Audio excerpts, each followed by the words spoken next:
Perny, ladies and gentlemen, we just did a podcast on the Strenuous Life podcast. It was a really good podcast. Thank you, sir. Check it out. Also check out his TED Talk on overcoming adversity through discipline. That's also a really good resource. Brett, you've done Taekwondo for years and years, and we were talking about how the front kick is an underutilized tool for self-defense. So can you take us through how the front kick, I mean obviously Taekwondo's got many kicks, but you think the front kick is the place to start for self-defense? Yeah, absolutely. And I think it's one of the ones that really anybody can do. It's not too complex, not too technical. It's a matter of keeping that distance between you and your attacker or your enemy. And with Taekwondo having legs as your longest limb, their whole methodology is to keep that circumference, keep yourself safe. So the opposite of Brazilian Jiu-Jitsu is don't get to that state where somebody can take you down. Stop it before it happens. Right. So just to start with, what kind of range would you like to keep me at ideally? What's the minimum distance? So further than arm length is the difference. So when I extend my arm here, we still have a good 18 inches in between each other. But if I extend my leg, now I can touch you. Right. You can't hit me. Right. So the methodology again is if I can hit you first with my leg, you can't hit me with your punch. Okay. Or try to grab me and attack me. So if you're in a position where you know an attacker is coming forward and all of a sudden you know somebody is here, the first thing that I would do immediately would be just kick as hard as I can square. You have a huge open target. Even if their arms are closed and they're closed off, you still have so much space to just put your foot up and kick as hard as you can.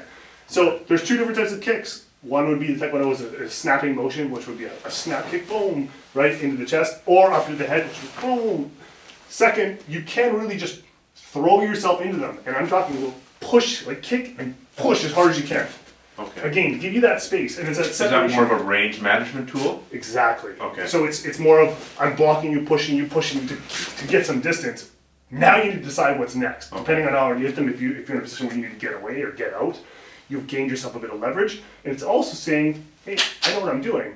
I can defend myself. Right. Which will also put a bit of a mental block for the attack. Is that similar to a teep, the sort of push kick from Thai boxing? Exactly. Okay. It's kind of like, hey, let's get some distance, let's get familiar with one another, but I also know what I'm doing. And I just want to keep that distance, try to feel each other out. Okay. And if you're in a situation where somebody's just going to come at you, you can also do a switch. Okay. So you're here, and all of a sudden it's... Okay. So you're still kicking with your rear leg, but Yeah. you don't need as much distance. Exactly, as opposed to kicking with the front leg, it's like distance, where I would switch. Okay. Catch him off guard.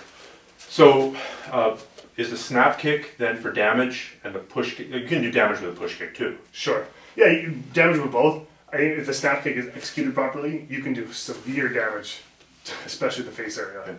What would be your targeting options for these two kicks? I think it's dependent on, of course, circumstances and surrounding elements, but I generally like to go for the head. It's something that I've been trained to do for 25 years, but generally any type of sliding back front kick or snapping kick to the head would cause the most trauma to the attacker. For sure, and we've seen front kick knockouts in MMA. It's probably one of the big kicks that's come of age in the last 5 years. Exactly. Which is funny, because it's the first kick you learn in most martial arts classes. That's it, and that's where the fundamentals are based off of, is starting from a front kick. And the reason why is it's so simple to start there is because everybody generally has that range of motion, that flexibility to extend your leg forward.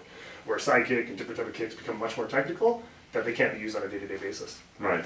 You need to be stretched out, you need to have put in the time. Exactly. But do you think it's because I have this theory, and I don't know if it's true, we walk like this. We don't walk like this. Yeah, So, absolutely. Because we're used to movement in this frontal plane, the front kick is easier. Yeah, and I mean, when we talk about flexibility and flexion, I mean, we are generally going to bend in certain directions. We don't generally bend very well side to side, forward and back.